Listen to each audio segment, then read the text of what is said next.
Games are about fun. Scratch that. Games are about winning. Sure, games can also be fun. Winning is definitely fun.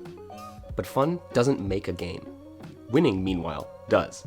More specifically, win conditions make a game. They are one of the defining traits of a game, in fact. Until you've set a win condition, it's just play. If you're throwing a frisbee between friends, that's play. If you're throwing a frisbee past your friend to score points to declare a winner, well, now you have yourself a game. Games can have wildly different win conditions. Video games in particular do a fantastic job of offering varied win conditions for players. While it may have started with shoot aliens to achieve a high score, modern games have a plethora of win conditions. They have so many, in fact, that right after where are my buttons and right before can I actually increase this font size, I have to ask what am I even doing here? To which my friend Ducky will say, duh, it's Mario, collect the shinies and beat Bowser. Which, while technically correct, is a perfectly useless win condition. It's accurate at a high level and works well to explain the goal to the completely uninitiated, but it's also conceptual. Once someone chooses to play the game, the far more practical and relevant win conditions are the ones required to get those Mario shinies. Win in combat, traverse the obstacle course, escort someone or something to a specific location, or hunt for collectibles. Those are the win conditions that really matter. Why then do I never ask this very important question when learning a new fighting game? Win conditions in fighting games are almost universally about reducing your opponent's health to 0 to win a designated number of rounds. Occasionally, games will offer ring-outs as a way to bypass the health requirement, while platform brawlers generally forego health requirements altogether and opt for a strict ring-out as their win condition. It's just not even a thing I have to ask. Since it's basically only platform fighters that use different win conditions, and since they have such a distinctive look to them, I can pretty much tell at a glance what the game is going to ask of me. If games are defined by their win conditions, and video games are so well equipped to offer varied and interesting ones, why do fighting games so rarely explore different win conditions in their design? I say it's because fighting games are a fairly conservative genre. They're baked in tradition, use well-established archetypes, and are extremely self-referential. This dedication to tradition can be valuable. It's part of what makes the community aspect of the fighting game community so captivating. But it makes straying too far from that tradition difficult. The health bar in particular is so closely tied to the genre that we are still talking about whether or not Smash is a fighting game in 2021, and this is at the core of it.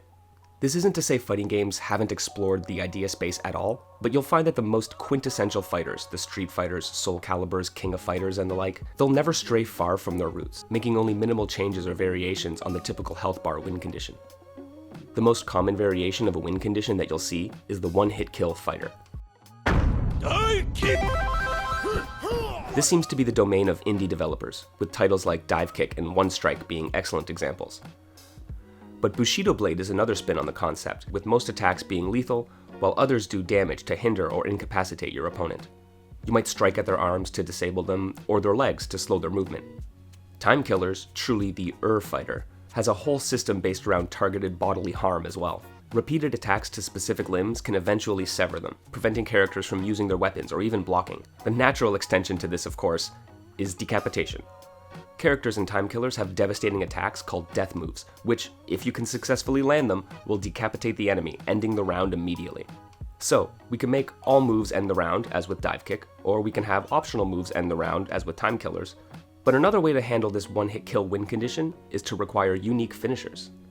Upcoming indie fighter 5 Force Fighters intends to implement such a system by limiting which attacks are actually able to KO your opponents. Meanwhile, you have SNK Heroines and their Dream Finish mechanic, which is a special attack that you must land in order to win the match. But I think the original Guilty Gear implemented the most interesting version of this one-hit win condition. The single blow sure killing art, or, get destroyed. This was a completely alternate way to win the match. By landing an instant kill, you would end the entire match, regardless of health and regardless of round count. The most interesting part is that this is really its own separate little mini-game. Sure, you'd be playing a match, and you have to land the instant kill starter with punch and kick, then follow up with a quarter circle forward and any attack button. But the opponent has a window where they can enter an input that will actually counter your instant kill. You could, if you desired, build a game plan around landing this one attack and forcing the wrong guess out of your opponent, as opposed to concerning yourself with the typical round and HP structure. Most traditional fighters never stray too far from the standard health-based win condition, even when they're experimenting with it. The farther afield designers go, the more niche the title seems to be, both commercially and competitively. This is why, when you see a franchise try an alternative win condition, you'll likely see it hidden in existing subsystems. Soul Calibur has their ringouts as a one-hit kill attack, BlazBlue has their astral finishes as an optional round-ending special, and King of Fighters 11 has their judgment system wrapped up in the round timer. When time runs out in a fighting game, the winner is usually decided based on the one true win condition, player health. KOF 11 instead has a judgment bar system, which consists of 2 colors that represent each of the players. It acts as a measure of skill, so whoever has the judgment bar pushed in their favor upon a timeout will win the match. When a player successfully lands an attack during the match, the judgment bar will get pushed further into their favor. Extended combos influence the bar even more, and KOing one of your opponent's characters will swing the judgment bar drastically in your favor. While I think using combo capabilities as a judgment of skill is a fairly short-sighted view of the matter, the concept here is really intriguing. It's a shame it's tied into a subsystem that I'm fairly sure doesn't come up all that often in competitive play. The only other game that I can find that attempts this kind of tug-of-war system is probably not making an appearance at your local anytime soon, but maybe it should? Garuden Break Blow Fist or Twist uses a shared life bar, not unlike KOF 11's Judgment Bar. Dealing damage will raise your spirits while crushing your opponents. Once your spirit has completely overwhelmed theirs, you've won the match. While KOF's Judgment tug-of-war doesn't come up often enough, I'd wager Garuden's health system can make for some long, drawn-out matches, especially with equally matched players. I'd like to see the idea refined and balanced out with some subsystems to make sure the tug-of-war doesn't constantly turn into a stalemate. Though considering that Garuden isn't a blockbuster and that World Heroes 2 relegates their rendition of this system to a side mode, making it compelling may be easier said than done. The alternate win condition that is least explored and has the most potential has to be something akin to Fighters Destiny's point system. In this game, your health bar is no longer the sole win condition. Instead, it's one of many ways to win the match, kind of like the many shinies you can collect in Mario games. The high-level goal in Fighters Destiny is to earn 7 points during combat by performing certain tasks. There are 6 criteria you are scored on: a judge's score, ringing out the opponent, landing a throw, landing a knockdown move, landing a counterattack, and landing a special attack. Each of these criteria have different point values as well. Judgments net you 1 point. Throws are worth 2, while the risky and hard-to-land counterattacks will net you 3 points. At a glance, this may seem like depleting the life bar isn't even a factor, but doing so also stuns the opponent, which is the only way to land your special attacks, valued at a hefty 4 points. All these options, each valued differently, offer players several avenues to victory. Fighters Destiny is one of only a handful of fighting games that has ever made me really inquire about my win conditions. This point system is truly unique in fighting games. There's a lot of potential to expand on the scoring criteria to offer players even more paths to success. Consider all the metrics that modern fighting games track.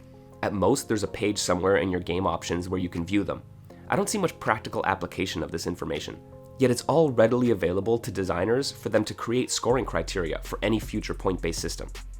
Imagine a dynamic scoring system that looks at what states you've put the enemy in: knockdowns, throws, ringouts, stuns, and then it looks at the frequency of move use, the combo length, damage, and also screen position dominance. Each of these criteria can be given their own positive and negative values. Such a system is brimming with the potential for player exploration and expression. It also offers tools for designers to influence playstyles and player habits. If you desire a fast-paced, exchange-heavy game, you can value those aggressive habits more with points, and players will lean towards those options. Fighting games offer such amazing variety in styles of play, skill requirements, and aesthetics.